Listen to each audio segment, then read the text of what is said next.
అగ్రిగోల్డ్ ఇదొక పెద్ద మిస్టరీ పదార్థం.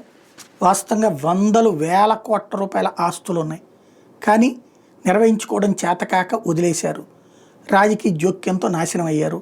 దాని పర్యవసానం ప్రస్తుతం అగ్రిగోల్డ్ వాళ్ళేమో జైళ్ళకి పోయినోళ్ళు, తర్వాత బెయిల్ మీద తిరుగుతున్నోళ్ళు, ఆస్తులు మాత్రం కొంతమంది రాజకీయ నాయకులు మింగేశారు, మిగిలినవి ఉన్నాయి.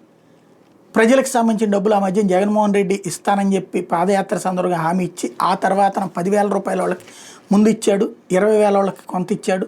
ఈలోపు ఆ తర్వాత వదిలేశాడు. తర్వాత అగ్రిగోల్డ్కి సంబంధించింది ఏవైతే కోర్టుల దగ్గర రాష్ట్రాలు 4 రాష్ట్రాలు ఉన్నాయి ఆస్తులు, అవన్నీ వేలాలు వేయాలి. వేలం సంబంధించి డబ్బుల్ని తీసుకొచ్చి జనానికి ఇవ్వాలి. ఇప్పుడైతే అగ్రిగోల్డ్కి సంబంధించినటువంటి వేలానికి కమిటీలు వేశారు. ఆస్తుల ప్రక్రియ వేలానికి రాష్ట్ర జిల్లా స్థాయి కమిటీలు ఏర్పాటు చేశారు. క్షేత్రస్థాయిలో అగ్రిగోల్డ్ ఆస్తుల్ని పరిశీలించబోతున్నారు కమిటీ సభ్యులు. ఇప్పుడు మళ్ళీ ఈ వేలం ఎవరైనా కొంటారా లేదా, ఇది కూడా సమస్య. లేదా ఇందులో రాజకీయ జోక్యం వచ్చిందంటే మళ్ళీ నాశనం అవుతుంది.